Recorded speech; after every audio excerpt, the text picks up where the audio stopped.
Ciao a tutti e oggi andiamo a parlare dell'endgame di Diablo 4 e anche del nuovo sistema Paragon che troveremo verso il livello 50 del nostro personaggio.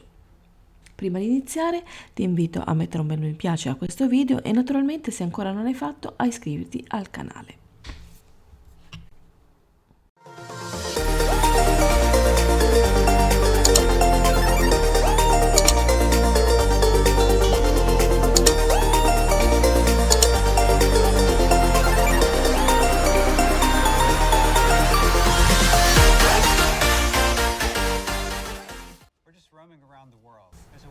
Dalle dichiarazioni ufficiali del game direttore di Diablo 4 Joe Shealy sappiamo che il tetto massimo raggiungibile sarà il livello 100.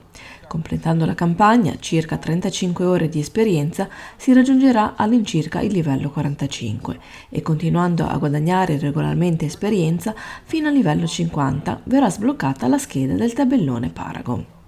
I punti Paragon vengono guadagnati ogni 25% di livello dopo il livello 50 e faranno salire il livello del personaggio fino al livello 100. La potenza di un personaggio di Diablo 4 non deriva principalmente dagli oggetti.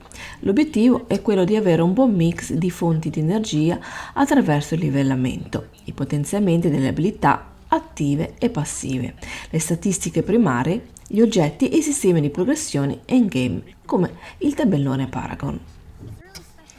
Il sistema Fama Gloria va a premiare i giocatori che esplorano attivamente il mondo aperto, ad esempio completando missioni secondarie, trovando zone nascoste, liberando roccaforti, mentre progrediscono nel corso della campagna.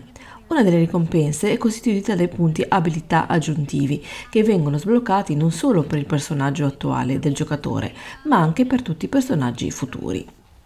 Come già spiegato, il Paragon Board si sblocca a livello 50 e servirà come sistema di progressione finale del gioco per il vostro personaggio. Ogni personaggio otterrà 4 punti Paragon per livello, quindi 200 in totale, da spendere a livello 100. Il tabellone Paragon avrà quindi un tetto massimo di punti Paragon.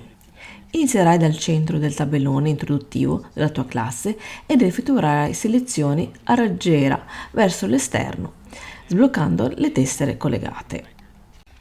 I diversi tipi di tasselli sono normale, forniscono un piccolo potenziamento delle statistiche, ad esempio più 5 di forza.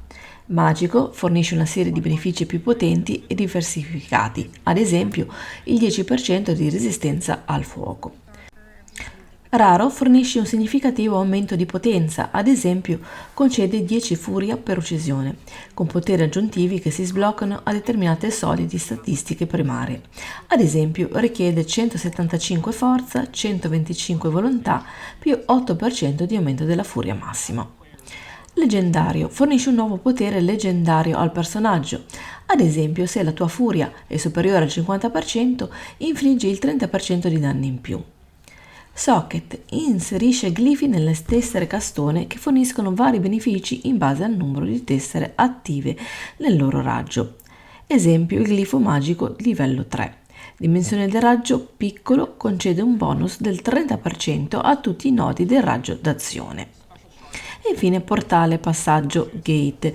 Seleziona una nuova Paragon Board dall'elenco del Paragon Board che può essere ruotato, da agganciare a quella esistente dopo aver raggiunto la tessera specifica gate.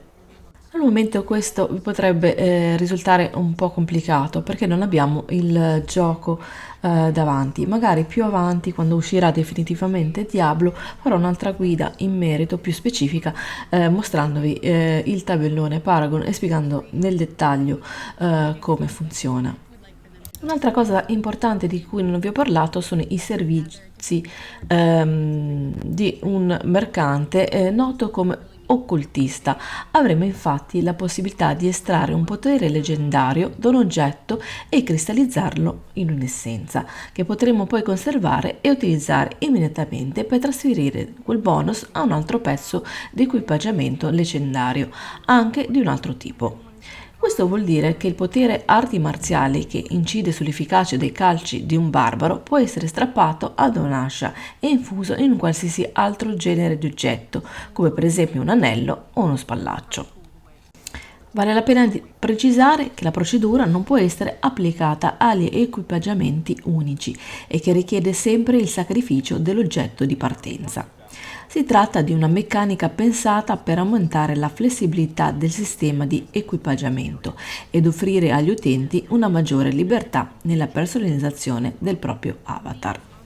Un'altra cosa che può sembrare interessante è la categoria di appartenenza. Infatti gli avversari avranno in più possibilità di lasciare a terra specifiche tipologie di oggetti. Massacrando banditi avremo dunque maggiori probabilità di raccogliere mazze, balestri e stivali, mentre passando al fil di lama gli annegati ci sarà più semplice mettere le mani su un paio di pantaloni. Questa proposta è molto interessante e quindi andremo a vedere poi magari nello specifico quali tipologie di mob toccherà andare a uccidere per avere determinate categorie di oggetti. Un altro sistema di endgame è quello degli aspetti del potere. I boss finali dei dungeon avranno la possibilità di rilasciare un aspetto e i giocatori potranno usarlo per rendere gli oggetti più potenti e farli diventare di rarità leggendaria. Inoltre i giocatori possono trasformare ognuno degli oltre 120 dungeon incontrati nel mondo in un dungeon incubo con l'aiuto di un sigillo speciale che altera lo stile di gioco e l'intensità del dungeon. Ora vediamo come sarà strutturato il PvP. Il PvP sarà abilitato anche in alcune aree chiamate campi dell'odio per rendere le cose più dinamiche. I giocatori potranno raccogliere un tipo di frammento che dovrà essere purificato per poter essere riportato in città. Il processo di purificazione avviserà gli altri giocatori dei dintorni che potranno tentare di reclamare i frammenti ingaggiando battaglie PvP. Una volta che un giocatore reclama i frammenti purificati, questi possono essere scambiati nelle città per ottenere cosmetici e ricompense. Un'altra cosa importante è che andrò a parlare in un altro video nello specifico del Battle Pass, ma posso dire che la stagione 1 non inizierà subito con l'apertura ufficiale del gioco, ma dovrebbe iniziare verso luglio, quindi si parla della metà di luglio, comunque nel mese di luglio. Dunque ora parliamo di una cosa molto importante, ossia le date e gli orari ufficiali dell'apertura dei server globali di Diablo 4. Per quanto riguarda l'Early Access, i giocatori in Italia potranno iniziare a giocare a Diablo 4 a partire dalle ore 1 italiane, quindi all'1 di notte del 2 giugno 2023. Questo è un'esclusiva, vi ricordo, per chi ha acquistato in pre-order l'accesso anticipato di 72 ore. E quindi si tratta di un bonus esclusivo riservato a chi ha acquistato la Deluxe e la Ultimate Edition. Invece per quanto riguarda l'apertura del server globale di Diablo 4, l'appuntamento è fissato alle ore 1 del fuso orario italiano del 6 giugno 2023. Un'altra cosa importante da dire è che Diablo 4 riceverà aggiornamenti regolari dei contenuti. Blizzard ha dichiarato che ogni 3 mesi il gioco riceverà aggiornamenti che includeranno una varietà di cose da fare. Ad esempio verranno aggiunte missioni scriptate per far sì che i giocatori continuino a tornare. Queste sono le principali notizie che sappiamo al momento per quanto riguarda l'endgame di Diablo 4 e i futuri aggiornamenti. Naturalmente quando poi uscirà il gioco probabilmente porterò dei video più specifici e quindi vedremo meglio cosa dovremo andare a fare e come farlo al meglio. Intanto vi invito come sempre a iscrivervi al canale appunto per andare a vedere i nuovi video che andrò a mettere. Grazie della visione, ciao a tutti e alla prossima!